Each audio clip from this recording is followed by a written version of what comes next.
Hindi PGT का book तो आज से स्टार्ट करने जा रहे हैं। तो आशा करते हैं आप इसे सुनकर लाभ उठाएंगे। तो ये आवाज़ थोड़ा ओके, तो आपको सुनाई दे रहा होगा। तो चलिए स्टार्ट करते हैं। आज फर्स्ट पीजीटी हिंदी। तो देखिए ये किस सन का है। हल प्रश्न पत्र 2021 का है जो पीजीटी में आया है।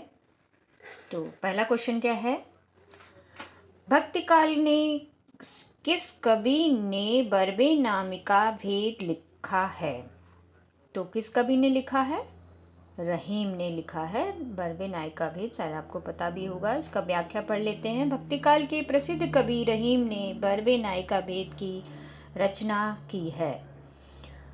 मद नाटक, रास पंचदही एवं नगर शोभा आदि इनकी अन्य रचनाएं हैं।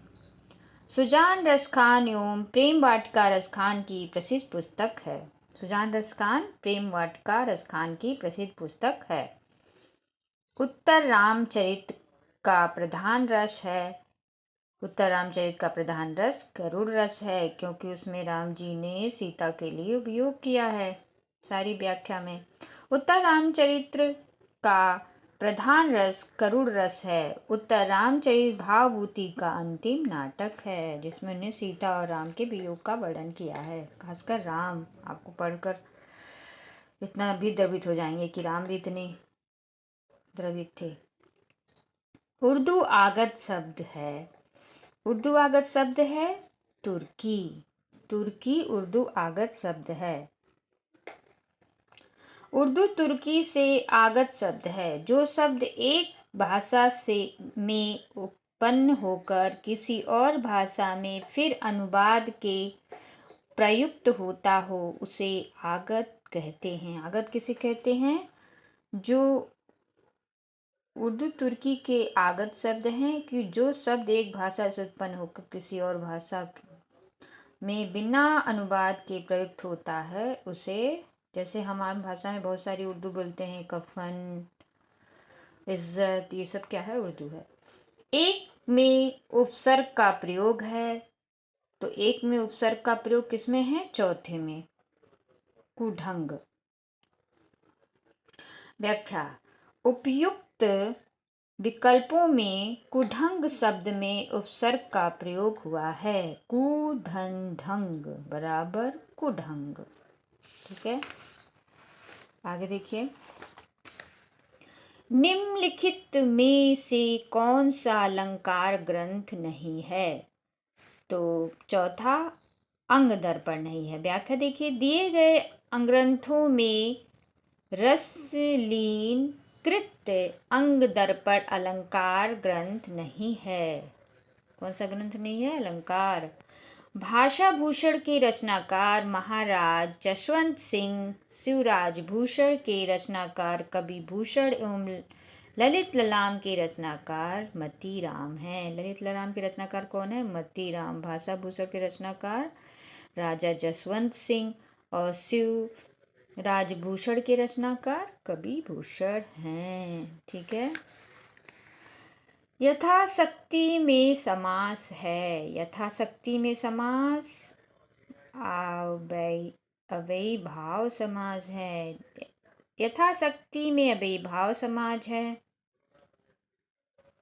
जिस समाज का पहला पद अव्यय हो और उसका अर्थ प्रधान होता है उसे अव्ययीभाव समाज कहते हैं। जैसे यथाशक्ति बराबर शक्ति के अनुसार। हिंदी के मार्क्सवादी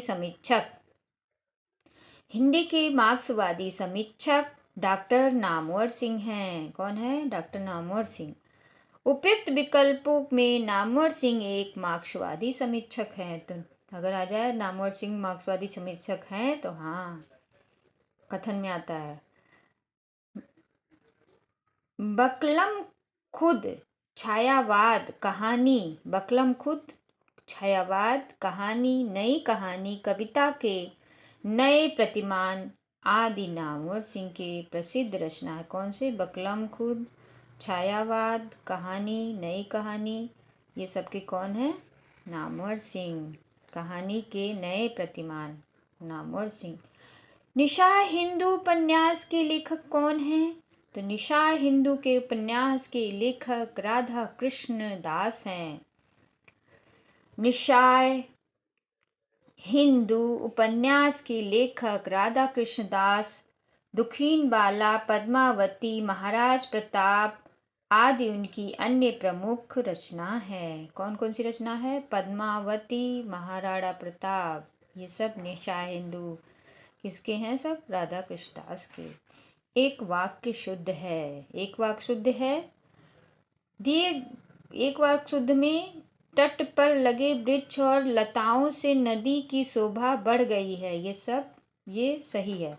तट में उपस्थित हर एक सदस्यों का यही मत था। गलत। ऋषि मुनि आदियों के द्वारा हमें ज्ञान मिला। गलत। अनुशय।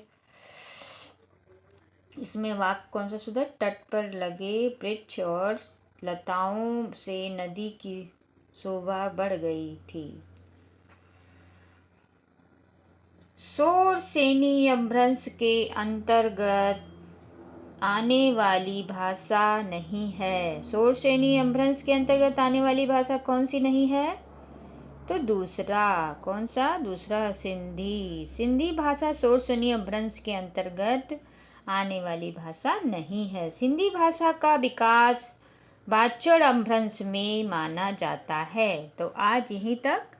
तो आशा करते हैं आप इसे सुनेंगे और अपने एग्ज़ाम में उपयोगी बनाएंगे। किसी भी कंपटीशन में कोई भी क्वेश्चन उठाकर दे सकता है, तो उसके लिए आपको उपयोगी है। तो आप पढ़ सकते हैं, जितने बच्चे हिंदी लिए हैं।